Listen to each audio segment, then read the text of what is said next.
इस परीक्षा के लिए ज़्यादा ब्रिलियंट होना या ज़्यादा टैलेंटेड होना ये कोई मायने नहीं रखता। इस परीक्षा के लिए वो विद्यार्थी भी मायने रखता है जो लगातार संघर्ष करता रहता है और पेशेंस के साथ लगा रहता है। आजकल एक हवा है कि मैं वर्दी चाहता हूँ, एक प्रशासन सेवा आईएएस में आना चाहता हूँ। बड़ा कमाल की नौकरी है। मैं देश सेवा करना चाहता हूँ। अच्छी अगर आपने एनसीईआरटी नहीं पढ़ी तो आपके कॉन्सेप्ट क्लियर नहीं होंगे। तो मैं यही कहूँगा 12th के बाद आपको आईएएस की तैयारी करने की आवश्यकता नहीं है। आप ग्रेजुएशन के बाद भी आईएएस की तैयारी कर सकते हो। जैसे पेपर आता है उसका अनुवाद सही ढंग से नहीं होता, वो गूगल ट्रांसलेट होता है, उसको बच्चा समझ नहीं पाता। किसी पत्रकार ने डोनाल्ड ट्रम्प से एक सवाल पूछा, "सर आप तो रातों-रात सफल हो गए।" तो डोनाल्ड ट्रम्प का जवाब था, "सर ये पूछो रात कितनी लंबी थी?" ये हर चीज़ जल्दी चाहता है, हाइपर हो रहा है, उतावलापन है उसके अंदर कि मैं 1 साल में, 2 साल में सफल हो जाऊँ। कभी-कभार नहीं होता। हिंदी मीडियम के साथ सबसे बड़ी प्रॉब्लम ये है कि वो ज्ञान के चक्कर में ज़्यादा रहता है। किताबें बहुत सारी इकट्ठा कर लेता है।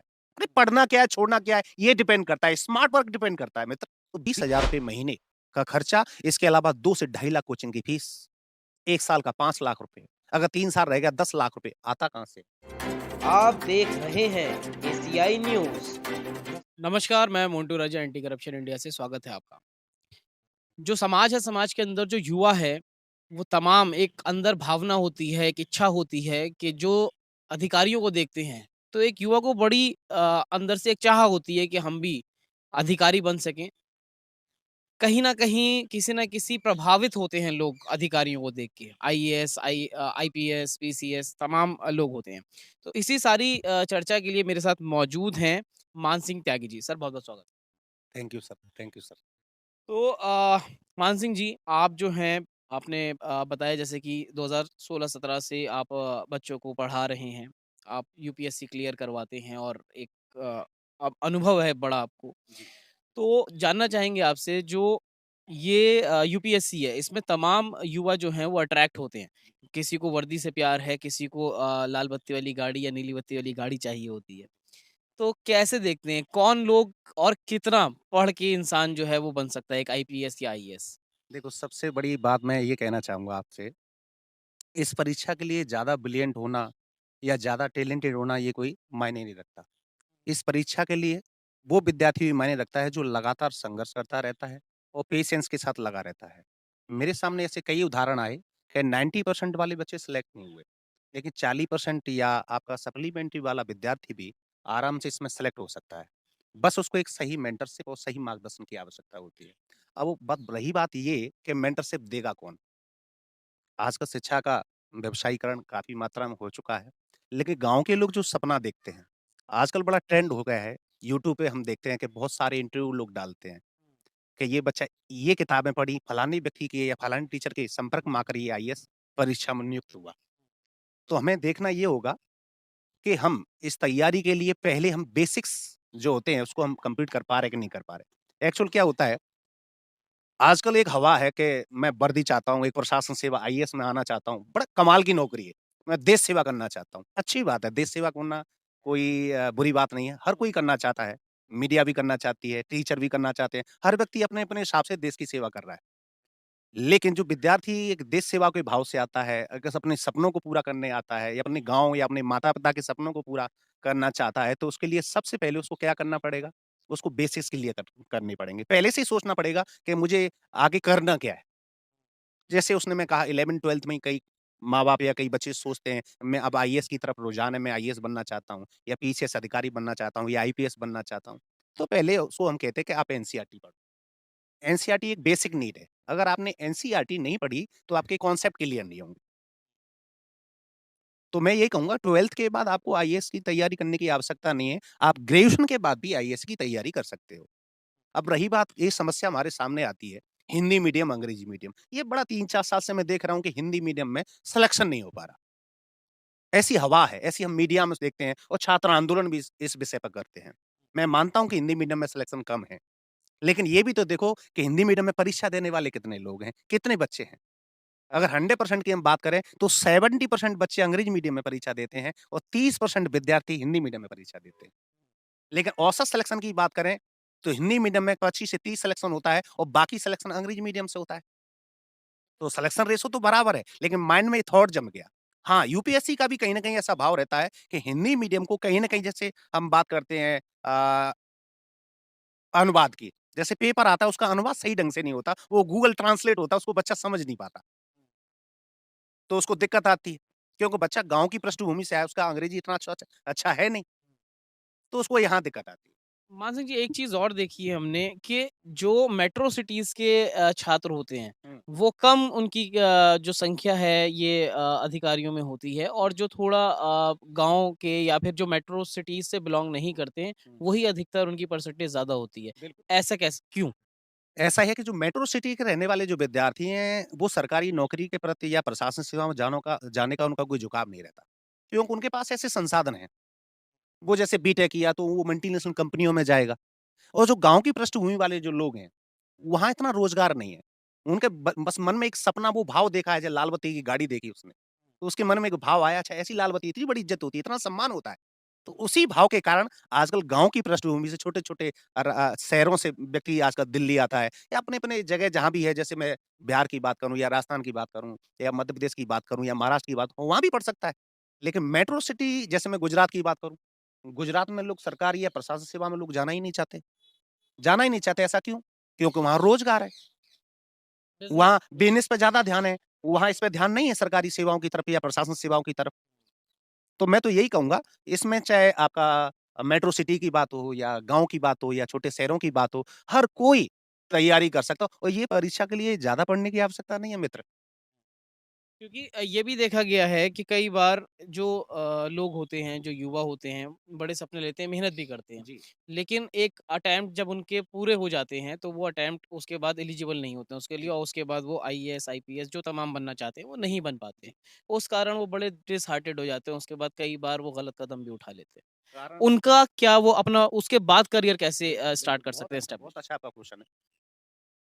हर विद्यार्थी का अपना सपना होता है कि मैं आईएएस बनूँ, अच्छी बात है, सोचना कोई गलत बात नहीं है, सपने सबके होते हैं। लेकिन कभी-कभार क्या होता है जैसे हम कर्मण्येवादकारस्ते माँ फलेषु कदाचन की बात करते हैं, कर्म किए जाओ फल की इच्छा मत करो। लेकिन होता क्या है कि पहले से उसके ऊपर एक चीज़ हावी होती है कि मैं आईएएस बन जाऊँगा। 1-2 साल बाद वो नहीं हो पाता। एक बात बहुत अच्छी बात मैं कोट करना चाहूँगा। एक बार डोनाल्ड ट्रम्प की में बात सामने आती है। किसी पत्रकार आप जैसे किसी पत्रकार ने स डोनाल्ड ट्रम्प से एक सवाल पूछा, "सर आप तो रातों-रात सफल हो गए।" तो डोनाल्ड ट्रम्प का जवाब था, "सर ये पूछो रात कितनी लंबी थी।" तो कहने का मतलब है ये परीक्षा जो है बड़े संघर्ष की परीक्षा है, इसमें समय लगता है, इसका कोई शॉर्टकट नहीं है। लेकिन आज का जो विद्यार्थी हर चीज़ जल्दी चाहता है, हाइपर हो रहा है, उतावलापन है उसके अंदर, कि मैं 1 साल में, 2 साल में सफल हो जाऊँ। कभी-कभार नहीं होता, तो इसका मतलब है कि ज़िंदगी खत्म हो गई। कभी-कभार 1 साल, 2 साल, 3 साल, 4 साल, 5 साल भी लग सकते हैं। लेकिन सही मेहनत आप कर रहे होंगे, सही दिशा में कर रहे होंगे, सही मेंटर के निर्देशन में कर रहे होंगे आप, तो आपको सफलता निश्चित रूप से मिलेगी। लेकिन ठीक है, माना सिलेक्शन नहीं हुआ, आप नकारात्मक स्थिति में पहुँच गए। आपके अंदर ऐसे ख़्याल आने लगे, अब मैं क्या करूँगा? ये उन विद्यार्थियों के साथ होता है जो तैयारी करना स्टार्ट कर देता है, जैसे दिल्ली आ गया, 20,000 खर्चा है हर महीने का। उसे छोड़कर वो दूसरे कामों में लग जाता है, पढ़ाई छूट जाती है। अब तैयारी करने आया, प्रीलिम्स ही पढ़ता रहा, प्रारंभिक परीक्षा की तैयारी करता रहा, मेंस का उसने पढ़ा ही नहीं। जैसे हिंदी मीडियम के साथ सबसे बड़ी प्रॉब्लम क्या है? हिंदी मीडियम के साथ सबसे बड़ी प्रॉब्लम ये है कि वो ज्ञान के चक्कर में ज़्यादा रहता है। किताबें बहुत सारी इकट्ठा कर लेता है। अरे पढ़ना क्या है, छोड़ना क्या है, ये डिपेंड करता है, स्मार्ट वर्क डिपेंड करता है मित्र। तो हिंदी मीडियम का जो छात्र है पढ़ता बहुत है, अंग्रेजी माध्यम से भी ज़्यादा मेहनत करता है, लेकिन वो सिलेक्शन नहीं ले पाता, क्योंकि उसके पास रोड मैप नहीं है। उसे करना क्या है एक्चुअल उसे पता ही नहीं है और जल्दी-जल्दी हताशा की ओर बढ़ने लगता है वो। उसको समझाए कौन, अपनी बात किससे कहे? और एक टीचरों में भी थोड़ा है। टीचरों में ये बात है कि जो टीचर जो पढ़ा रहे हैं, बच्चे से संवाद कन्वर्सेशन नहीं कर पा रहे। फीस ले ली, उसे कन्वर्सेशन करेगा कौन? उनकी बात को कौन सुनेगा? तो हिंदी मीडियम का विद्यार्थी भी अच्छा करता है, अगर उसे सही मेंटर, सही मार्गदर्शन और इसके अलावा जैसे मैं यूपीएससी की बात करूँ, सारे लोग आईएएस की तैयारी कर रहे हैं और आजकल बड़ा हुजूम बढ़ता जा रहा है, लाखों की संख्या में छात्र दिल्ली आता जा रहा है। अब वो कौन लोग हैं वो? वो गरीब परिवार से आया, कोई खेत बेच कर आया, कोई अपनी ज़मीन बेच कर आया। यहाँ कोचिंग वाले उनके सपने बेचते हैं, हम आपको आईएएस बना देंगे। कोई गारंटी दे सकता है क्या आईएएस बनाने की? अरे उनसे ये कहो हम आईएएस नहीं, आपका सिलेबस कंप्लीट कराएँगे, जो परीक्षा की जो रिक्वायरमेंट है, वो आपको कंप्लीट कराएँगे, आंसर राइटिंग कराएँगे। सफलता-असफलता 1-2 पहलू हैं। हुँ। क्योंकि ये भी देखने को मिलता है सर तमाम जो इंस्टीट्यूट्स हैं, जी। कई लोग कहते हैं अब डिजिटल हो गया है, तो कई लोग ऑनलाइन ही समझ के अपने आप ही शुरू हो जाते हैं। ये बहुत बहुत अच्छा क्वेश्चन है आपका ऑनलाइन ऑफलाइन वाला। ये बहुत अच्छा विषय है। जैसे गाँव का विद्यार्थी ऑफलाइन पढ़ना चाहता है लेकिन दिल्ली आना चाहता है तो दिल्ली के लिए पैसे नहीं है। दिल्ली का मिनिमम खर्चे की मैं बात करूँ तो ₹20,000 महीने का खर्चा, इसके अलावा 2 से ढाई लाख कोचिंग की फीस, 1 साल का ₹5 लाख, अगर 3 साल रह गया ₹10 लाख आता कहाँ से? तो ये अच्छी बात है कि ऑनलाइन आने से गाँव के बच्चे हैं जो यहाँ पे ऐसा इतना खर्चा ऑनलाइन बहुत कम सस्ते रेट पर आपको उपलब्ध हो जाता है, आपका कोर्स कंप्लीट हो जाता है। अब रही बात ऑनलाइन ऑफलाइन के अंतर क्या है? इसमें अंतर है। ऑनलाइन में हम टीचर से संवाद नहीं कर पाते, कन्वर्सेशन नहीं कर पाते, अपनी समस्याएँ नहीं रख पाते। ऑफलाइन परीक्षा में ये बहुत एक अच्छा साधन है। ऑफलाइन जो हम कोचिंग पढ़ते हैं, टीचर से संवाद करते हैं। हमारे अंदर क्या समस्या, हमारी क्या कमजोरियाँ हैं, हम आंसर क्यों नहीं लिख पा रहे, बेटर क्यों नहीं लिख पा रहे, हम क्या पढ़ रहे हैं, क्या छोड़ रहे हैं, क्या पढ़ना चाहिए, इसे बताने वाला टीचर मेंटर लोग बैठे हुए हैं। तो ऑफलाइन का थोड़ा फ़ायदा है और आप जानते ही हो एटमॉस्फियर ऑफलाइन का बेटर ज़्यादा होता है। और उसमें ये कहते हैं ना जैसे तनाव की स्थिति पैदा हमारे आपके सामने नहीं होती है। तो मानसिक जी अंत में एक सवाल और पूछना चाहेंगे जी सर। क्योंकि बहुत लोग ये कहते हैं जो शिक्षा है उसको लोगों ने बिज़नेस बना लिया है। जी, बिल्कुल। तो तमाम इंस्टीट्यूट्स हैं, हुँ, मोटी-मोटी फीस लेते हैं जी, और अपने कहीं न कहीं फ़ायदे के लिए जी, जो अभार्थी आ रहा है पढ़ने के लिए, जी। जो पढ़ाई के लिए, उसका कहीं न कहीं उसको बिज़नेस के तौर पे देखने लगते हैं। कितना देख कैसे देखते हैं इसको? देखो, मैं सारे संस्थानों के बारे में तो नहीं कहूँगा और अगर रही बात व्यवसाय की तो कोचिंगों के खर्चे भी बहुत मात्रा में ज़्यादा हैं। जैसे किसी बच्चे से 1 लाख फीस ली, तो 18% जीएसटी भी देगा, उसमें जो इनकम आएगा उसका 30% टैक्स भी भरेगा और उसका जो जगह जो रेंट भी लाखों की मात्रा में जो टीचर पढ़ा रहे हैं उनका भी खर्चा देगा, तो 70% तो खर्चे में ही चला जाता है आपका पैसा। ठीक है, व्यवसाय करना कोई गलत बात नहीं है, लेकिन जो बच्चों से फीस ली उसके साथ अन्याय करना, उसको धोखा देना ये बहुत बड़ी गलत बात होती है। पैसा लेना गलत बात नहीं है। बहुत अच्छे से अच्छे साधन है ऑनलाइन के आपको 10-10 हज़ार में पूरा यूपीएससी कराते हैं। वहाँ भी पढ़ सकते हैं। आजकल तो ये कोई बात ही नहीं रही कि हम 2 लाख में ही पढ़ेंगे। 10,000 में भी यूपीएससी की प्रिपरेशन कर सकते हैं। कोई ज़रूरी नहीं है कोचिंग आओ आप। ऐसी ज़रूरी नहीं है कि आपको कोचिंग करने की ही आवश्यकता है। बगैर कोचिंग के भी आप आईएएस बन सकते हैं, लेकिन हाँ, समय ज़्यादा लग सकता है। कभी-कभार कोचिंग करने से आपको क्या कहते हैं एक शॉर्टकट हो जाता है। जैसे हमें एक्चुअल पढ़ना क्या है। लेकिन अगर हम के सेल्फ स्टडी करेंगे तो 3-4 साल लग सकते हैं और कई बार हम 4 साल में इतना पढ़ लें वो किसी काम का ना हो। तो हमें कोचिंग थोड़ा-सा समय बचाती है हमारा। तो अंत में मान सिंह जी क्या आप संदेश देना चाहेंगे उन तमाम युवाओं को जो प्रिपेयर कर रहे हैं और जो विचार कर रहे हैं कि अब हमें यूपीएससी में जाना चाहिए, क्या संदेश बहुत देंगे? अच्छा प्रश्न है। सबसे बड़ा उदाहरण दूँगा मैं। जैसे मैं एक शरबत के गिलास की बात करूँगा आपसे।